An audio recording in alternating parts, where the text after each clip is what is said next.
Magandang araw, Net, at sa ating mga tagapanood na andyan. Gusto ko lang mapakilala sa inyo. Ako nga pala si Governor June Tamayo, Rinaldo Tamayo Jr.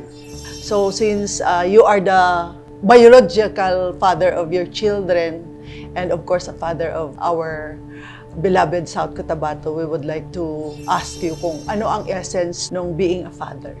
Una, napaka-importante talaga. Napaka-importante ng role ng isang ama. As a father. Bilang father, ano ba ang dapat na meron sila? So, it's a large scale. So, parang merong micro at macro na fatherly personalities. At magkaiba yun. Magkaiba yung handling doon. Naalala ko noon na meron akong anak na talagang nagsabi na tingin nila sa father nila parang nakakausap lamang sila sa panahon na meron silang problema. Napupuna lamang sila sa panahon na alam nila may kasalanan sila. Kung may mga achievements naman sila, ay hindi naman napupuna. So, sabi nila, nakakausap lang natin yung papa natin sa panahon na may kasalanan tayo, pero pag wala naman tayong kasalanan, hindi naman natin nakakausap. So, ganun yung mga challenges na meron tayo na talagang pinilit natin i-overcome at pinilit natin ibabalanse. Kasi nung una, hindi mo talaga kayang ibabalanse dahil nga sabi ko, dalawang merong micromanagement at macromanagement at the same time, different approach at the same time. Pero isa lang yung common sa akin. Yung common as a father of my children and as a father of our province, being a disciplinarian. So given a chance, Gob, na meron kang balikan sa past o being a father regardless of doon sa family and sa community, ano yung gusto mong balikan at bakit? Siguro yung panahon lamang na hindi ko nabalansi yung oras between handling my family and the community.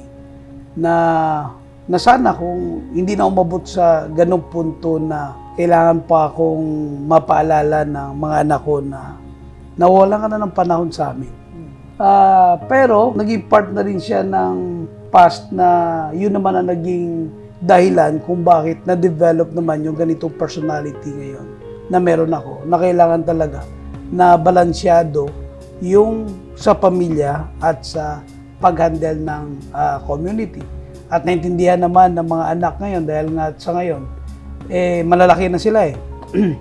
So, meron na akong professional by June. Wow, congrats. So, may learning talaga, may learning doon. napakarami. So, what legacy do you hope to leave for your children and legacy, of course, for the people of South Cotabato? Ang gusto ko lang na may iwan talaga sa probinsya ng South Cotabato ay kung paano binalansin natin ang lahat ng aspeto ng development. Being a father of my children, ang gusto ko lang naman talaga na legacy na maiwan sa kanila, yung pag-build up sa kanila na maging isang complete na personality na gusto ko. Na alam nila yung nararamdaman ng tao, alam nila mabuhay na mag-isa, kaya nilang makipagbanggaan sa mga problema, na alam nila kung paano i-handle yung mga tao sa community. Dapat complete package yan. Hindi lang pang politika, kundi magagamit rin nila yan sa buhay nila bilang private na sector, bilang negosyante, bilang empleyado. Pero ang direksyon na meron ako sa kanila, sana kung nasa pribado man, nasa business sector sila. Okay, ano ang pinakamasayang memories mo with your kids? Palagi kaming lumalabas. Every year, December man or summer, nag-out of the country kami. Simula pa nung maliit sila. We spend time together, even 7 to 10 days na nasa out of the country. Na yung tatay nila hindi kilala na gobernador or mayor. Ordinaryong tao nandun sa community. Sabay-sabay kami naglalakad sa kanto, sa street without bodyguards following around. Yeah. Diba? Yung kami-kami lang.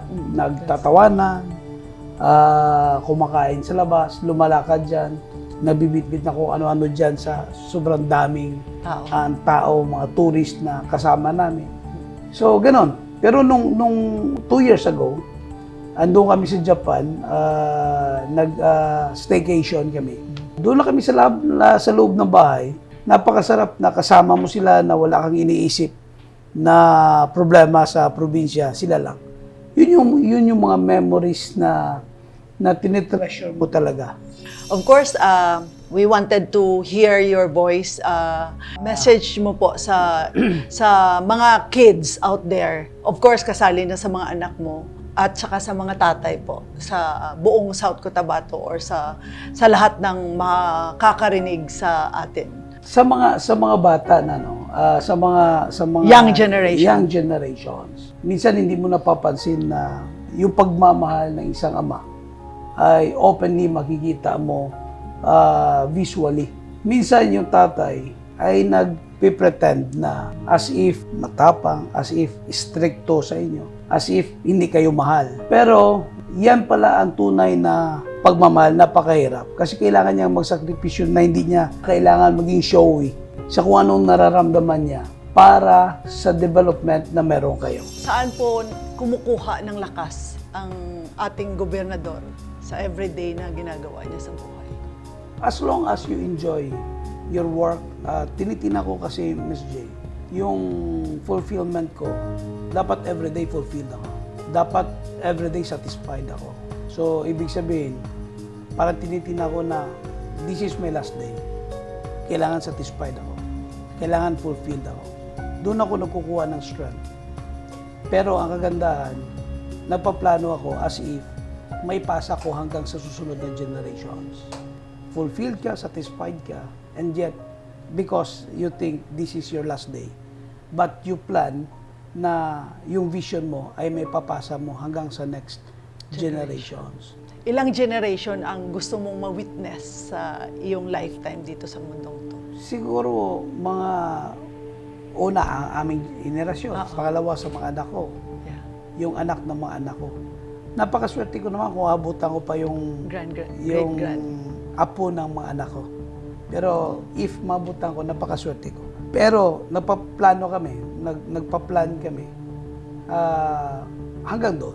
So kaya kung mapapansin nyo, halos lahat ng business na meron kami, even sa mga parents ko, nagkaroon talaga ng family corporation na protektado hanggang sa next generations. Kasi tinitina na dapat hindi nagkakagulo yung mga tao hanggang sa baba.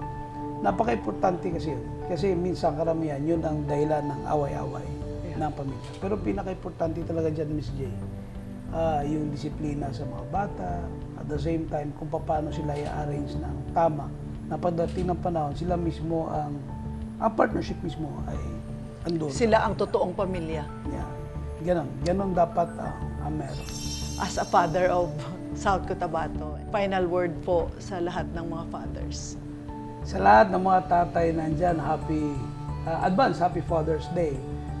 Although alam natin na yung araw na yun ay napaka-importante talaga sa atin. Karamihan sa mga tatay, ito yung araw na hindi kayo pinapalaba o pinapaplansya.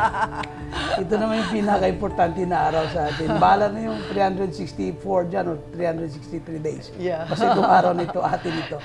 So, Happy Father's Day sa lahat ng mga tatay na andyan at sa mga sana makita ng henerasyon, makita ng mga anak natin yung sakripisyo meron kayo. Sana maramdaman at makita nila beyond doon sa nakikita ng mata nila na pagmamahal. Dahil alam natin, tayo mga tatay, alam natin na talagang minsan pinifake natin yung emotions meron tayo para sa ating mga anak, para kung paano sila lalaki. Pero sana at bawat mga anak dyan ay makikita nila kung ano yung pagmamahal at tunay na pagmamahal ng mga tatay nila. At syempre ito yung araw na halos sila gugunita at titinan kung ano ba talaga yung partisipasyon ninyo sa pamilya, sa paglaki na meron sila. At sa mga tatay, ito na yung araw ninyo.